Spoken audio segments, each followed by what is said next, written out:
और बहन ने सभी ने व्रत धारण किया। शाम को 7 भाई भोजन करने बैठे तो उन्होंने बहन को भोजन करने के लिए कहा तो बहन बोली कि आज तो वह चंद्रमा निकलने पर चंद्रमा को अर्घ देने के बाद ही भोजन करेगी। इस प्रकार बहन के कहने पर भाई चुप होकर भोजन करने के लिए तैयार हो गए। लेकिन सबसे छोटा भाई बहन से बहुत प्यार करता था। उसने सोचा कि बहन चंद्रमा के निकलने तक भूखी कैसे रह सकेगी, तो उसने भाइयों से सलाह करके वृक्ष के सहारे सीढ़ी लगाई और चलनी के पीछे दीपक रखकर उसके प्रकाश को चंद्रमा बता दिया और भोली बहन को अर्घ देने के लिए कहा।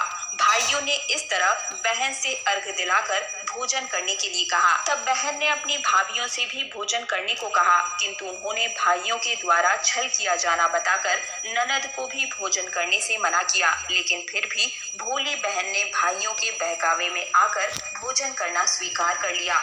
बहन जब भोजन करने बैठी तो पहला ग्रास जब मुंह में डाला तो बाल निकल आया, दूसरा कौर मुंह को लगाया तो कुत्ते ने कान फटकाए। इस तरह से 2 अपशगुन के बाद भी बहन ने भाइयों के साथ कुछ भोजन कर ही लिया। लेकिन तभी उसके ससुराल से उसके पति की तबीयत खराब होने की खबर आ पहुंची। वह छोटे भाई को लेकर जब तक ससुराल पहुंची तब तक पति की मृत्यु हो चुकी थी। वहां पर भारी कोहराम मचा हुआ था।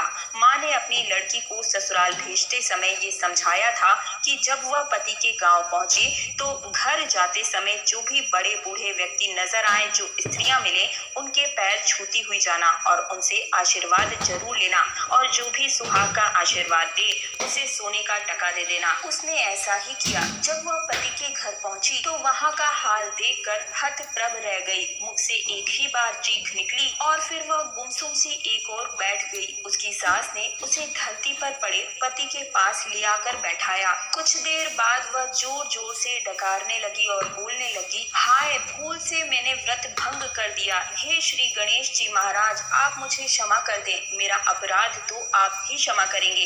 इस तरह वह कहती और जोर जोर से रोती जाती। उसी समय शंकर जी पार्वती जी वहां से गुजर रहे थे। पार्वती जी ने हाल जानकर कहा, हे स्वामी, यह तो बहुत ही कम उम्र की विधवा हो गई है, यह अपना शेष जीवन कैसे काटेगी? प्रभु, आप कुछ कीजिए। तब भगवान शिव बोले, प्रिय, आपका कहना सही है, लेकिन ये अपराध तो गणेश जी के प्रति हुआ है, वही इसे संभालेंगे। उन्होंने गणेश जी से उसे सुहागिन बने रहने के लिए कुछ करने को कहा। तब गणेश जी ने व्रत खंडन करने की उसकी भूल को क्षमा कर दिया और कहा कि अब वह अगली करवा चौथ का व्रत करने में भूल ना करे। तब उसका पति राम राम कहकर उठ बैठा और बोला, आज तो मैं बहुत सोया हूँ। घर में फिर से आनंद छा गया। बहू ने वर्ष के सभी चौथ माता के व्रत किए। सभी चौथ माताओं ने कार्तिक की सबसे बड़ी करवा चौथ का व्रत करके अखंड सौभाग्य पाने की बात कही। तब उसने कार्तिक आने पर करवा चौथ का व्रत किया। बड़े ही विधि विधान से इस व्रत को पूर्ण किया और पति सहित सुख से रहने लगी। अब वह प्रतिवर्ष करवा चौथ का व्रत हंसी खुशी किया करती थी। हे करवा चौथ माता, आपने जिस प्रकार साहूकार की बेटी को व्रत करने पर उसके पति को दीर्घायु प्रदान किया, सौभाग्य दिया, उसी तरह से प्रसन्न होकर हम सभी व्रत करने वाले, इस कथा को पढ़ने और सुनने वाले सभी देवियों को उत्तम और अखंड सौभाग्य का वरदान प्रदान कीजिए। बोलिए श्री गणेश भगवान की जय। करवा चौथ व्रत की पहली कथा यहाँ पर समाप्त होती है और अब मैं करवा चौथ व्रत की दूसरी कथा प्रारंभ करती हूँ। प्राचीन समय में एक पतिव्रता स्त्री थी, उसका नाम करवा था। वह अपने पति की सेवा करने में कोई कमी नहीं छोड़ती थी। एक बार कार्तिक कृष्ण पक्ष की चतुर्थी के दिन उसका पति जब नदी में स्नान कर रहा था तो एक मगरमच्छ ने उसका पैर पकड़ लिया और नदी में ले जाने लगा। तब वह पति जोर जोर से करवा करवा कहकर अपनी पत्नी को मदद के लिए पुकारने लगा। पत्नी ने जब ये सब देखा तो उसने अपनी साड़ी से एक सूत खींचकर मगरमच्छ की ओर फेंक दिया। मगरमच्छ उस सूत के धागे से बंधकर पति को आगे नहीं ले जा सका। करवा ने फिर धर्मराज को पुकारा। उस पतिव्रता की पुकार पर धर्मराज वहां उपस्थित हुए और बोले, हे पतिव्रता, कहो क्या चाहती हो? करवा बोली, महाराज, आप धर्मराज कहलाते हो, यहाँ अधर्म हो रहा है। देखो, मेरा पति स्नान कर रहा था तो इस मगरमच्छ ने उन्हें पकड़ लिया। आप उसे मारकर मेरे पति को बचाएं। यमराज बोले, हे पुत्री, मगरमच्छ की आयु अभी मरने की नहीं हुई है, अभी उसकी आयु शेष है, इसलिए मैं उसको मृत्यु नहीं दे सकता। तो करवा बोली, भगवान, आप धर्मराज हैं, आपका धर्म दुष्टों को दंड देना है, फिर आप ऐसा क्यों नहीं करते? धर्मराज उसकी बात सुनकर मौन थे। तब करवा फिर से बोली, तो अब मैं ही मगरमच्छ को नदी सहित नष्ट कर देती हूँ। तो यमराज बोले, ऐसा मत करो पतिव्रता, नदी के नष्ट होने से तो सभी प्राणी दुखी हो जाएंगे। ऐसा कहकर उन्होंने उसके पति को छुड़ाकर मगर को सीधा यमपुरी भेज दिया और कहा, हे देवी, आज कार्तिक कृष्ण पक्ष की चतुर्थी है, श्री गणेश जी की पूजा का दिन है। तुम्हारे करवा नाम से यह गणेश चतुर्थी प्रसिद्ध होगी। इस दिन जो सुहागिन महिलाएं अपने पति की दीर्घायु के लिए चंद्रोदय होने तक अर्घ देकर पूजा करेंगी, उनके इस व्रत के प्रभाव से समस्त मनोकामनाएं पूर्ण होगी। आज तुम्हारा पतिव्रत धर्म भी धन्य हुआ जो तुमने अपने पति के प्राण बचाए। और उसी समय से करवा चौथ व्रत पतिव्रताओं में प्रसिद्ध हुआ। हे चौथ माता, जैसा पुण्य फल पतिव्रता करवा को आपने अपनी कृपा से प्रदान किया, उसी तरह समस्त पतिव्रताओं को उनके करवा चौथ व्रत का फल प्रदान करें। उनके पतियों को दीर्घायु और सुख समृद्धि प्रदान करें। बोलिए करवा चौथ माता की जय, भगवान श्री गणेश जी की जय। यहाँ पर करवा चौथ की दूसरी कथा समाप्त होती है और अब मैं आप सभी को करवा चौथ व्रत की तीसरी कथा सुनाती हूँ। ये कथा सती द्रौपदी द्वारा किए गए करवा चौथ के व्रत की कथा है। एक समय पांडव पुत्र अर्जुन नीलगिरी पर्वत पर तपस्या करने चले गए थे। उनके पीछे उनके भ्राता और द्रौपदी को अनेकों संकटों का सामना करना पड़ा।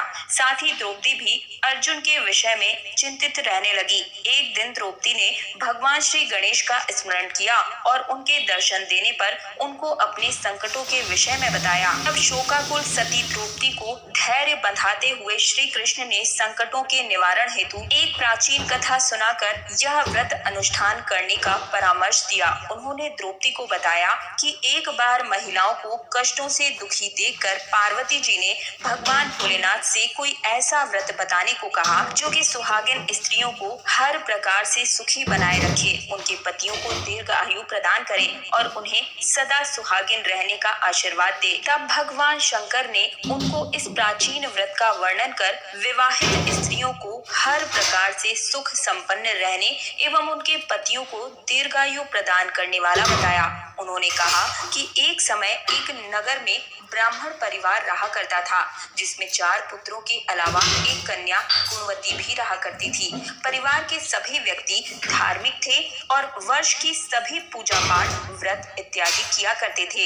एक बार कार्तिक कृष्ण पक्ष की चतुर्थी को माँ, बेटी तथा लड़कों की बहुओं ने करवा चौथ का व्रत रखा था। सायंकाल तक व्रत पूजा पाठ की समस्त तैयारियां भी हो गई थी और अब चंद्रोदय होने की प्रतीक्षा हो रही थी। घर में पूरी, पकवान इत्यादि बने थे, लेकिन बेटी गुणवती को पकवानों की सुगंध ने उसकी भूख को जगा दिया और उसे भूखी व्याकुल देखकर उसके दयालु भाइयों ने छल से भोजन कराने की सोची। उन्होंने पीपल वृक्ष की आड़ में नकली चंद्रमा दिखाकर बहन गुणवती से अर्घ दिलाया और उसे भोजन भी करा दिया। भोजन करने वह बैठी ही थी कि उसके ससुराल से अचानक पति के देहांत की खबर आ गई। वह चित्कार करती हुई अपने ससुराल को पहुंची। वहां महिलाएं तरह तरह की बातें करने लगी। कोई बोली व्रत खंडनी आ गई है, कोई कहती पति का ब्याह होते ही यह चुड़ैल खा गई। एक तो पति मरने का उसे गहरा सदमा लगा था, दूसरी तरफ स्त्रियों की ऐसी तीखी बातों ने उसके मन को इतना विभोर कर दिया।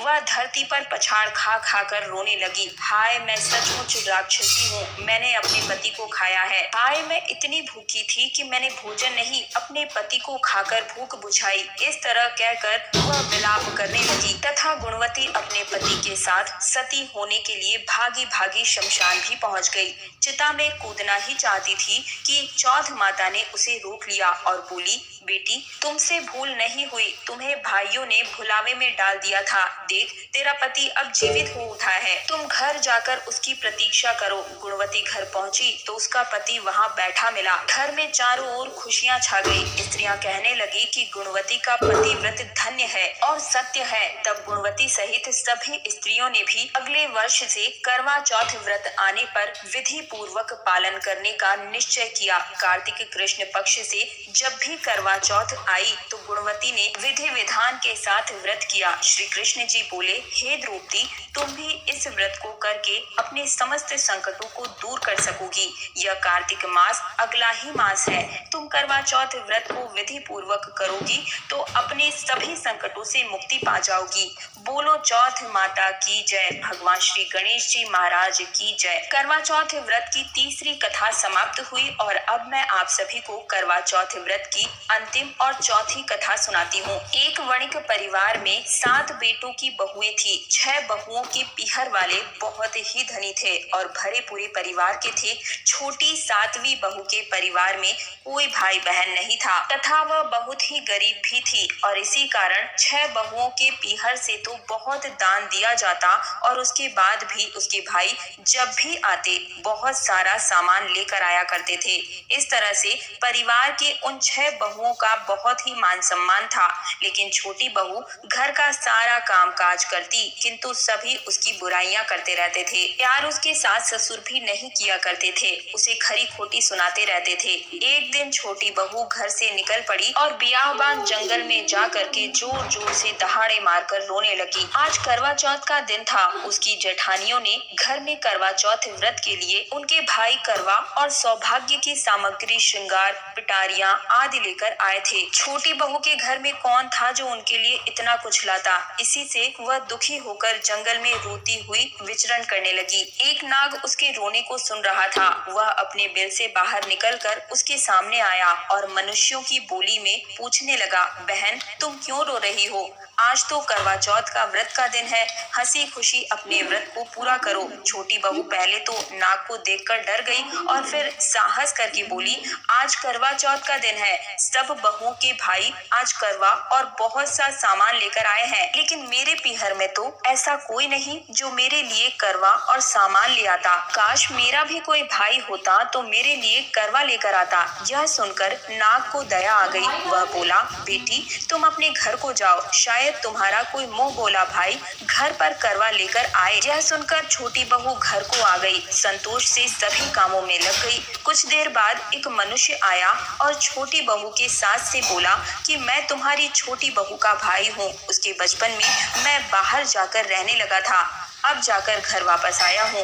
तो आज करवा चौथ का दिन था तो मैंने सोचा कि अपनी बहन के लिए करवा और सुहाग की पिटारी लेकर जाऊं, इसलिए मैं करवा और सुहाग सामग्री लेकर आया हूँ। सास ससुर और सभी बहुएं उसके लाए हुए बहुमूल्य सामान को आंखें फाड़ फाड़ कर देखने लगे। वाह, इतना सामान और इतना बेशकीमती! छोटी बहू ने प्रसन्न होकर अपने भाई का सत्कार किया और सास ससुर ने भी उसको प्रेम से भोजन आदि कराकर विश्राम करने को कहा। करवा चौथ का व्रत हंसी हंसी हो गया। अगले दिन छोटी बहू का भाई उसकी सास से बोला, माताजी मैं अपनी बहन को कुछ दिन के लिए घर ले जाना चाहता हूँ, आप इसे मेरे साथ भेज दें। सास ने उसे प्रसन्नता पूर्वक उस भाई के साथ भेज दिया। वह मनुष्य रूप में नागों का राजा था। वह उसे ससुराल से अपने महल को लेकर गया और बोला, बहन तुम जितने दिन चाहो यहाँ रह सकती हो, यहाँ हंसी खुशी रहो, अपनी इच्छा अनुसार खाओ पियो और सारे महल में मर्जी से घूमो, लेकिन ध्यान रखना